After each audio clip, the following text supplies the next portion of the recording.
Magandang araw mga kapolitika at welcome back dito sa ating YouTube channel.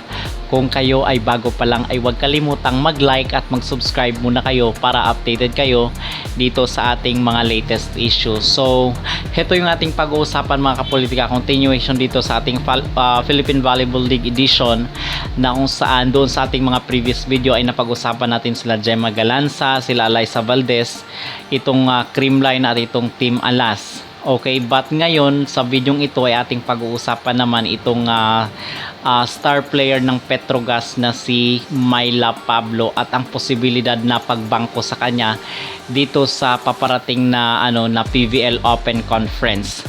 Kasi meron tayong nakitang post dito sa social media na kung saan ay ipinakilala ng Petrogas yung kanilang first six. Actually hindi pa ito kumpirmado, rumored pa lang naman na na maging first six ng Petrogas.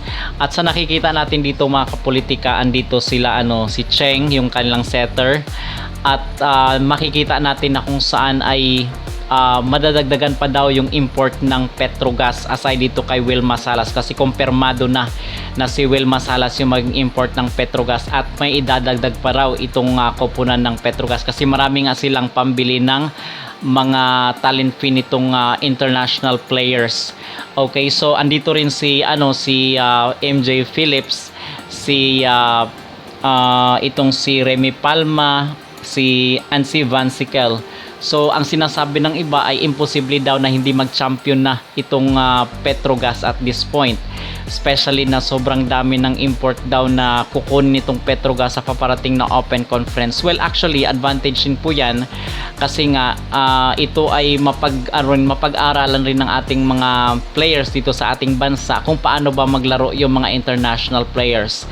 Now on the other hand naman, dito kay Myla Pablo is kasi doon sa actually napag-usapan natin si Myla Pablo doon sa ating mga previous video, at yung pagbangko sa kanya sa nakalipas na na PVL All Filipino Conference, at doon nakita natin na kung saan umiyak itong si Myla Pablo na nakaupo at wala siyang magawa. Gusto man niyang pumasok dito sa loob ng court ay talagang pinipigilan siya nitong Japanese coach.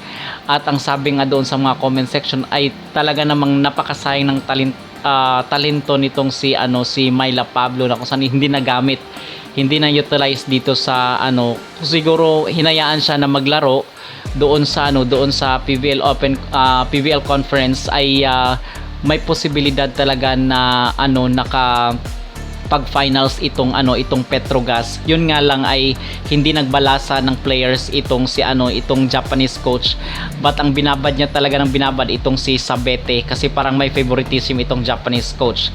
Now sobrang daming mga nanghinayang at talagang nagpaabot ng kanilang pagkadismaya dito sa social media at mga comments na kung saan sinasabi dito kay Myla Pablo na lumipat na lang na ibang team. Okay, and actually napag-usapan natin dun sa ating previous video, ating previous vlog, na kung saan ay siguro nagbabasa-basa rin ng comment itong si Myla Pablo at may mga balibalita dati na lilipat daw itong si Myla Pablo dito sa Chocomocho Flying Titans, but unfortunately is hindi yun natuloy mga kapolitika kasi ang kinuha ng Chocomocho ay itong si Dindin Santiago Manabat. But anyway, dito sa side ni Myla Pablo, ano ang masasabi natin na ang rumored na first six na lineup nitong Petrogas ay wala na naman itong si Myla Pablo mga kapolitika. Okay, so sinasabi nga natin napakasayang ng talento nitong si Myla Pablo na during her days ay naging MVP ito dito sa UAAP. Okay, kasi sa tingin ko rin naman during play dito sa side ng coach, sa tingin ko rin naman kasi sa mga practice yan mga kapolitika, dyan nakikita ng coach yung potential ng isang player.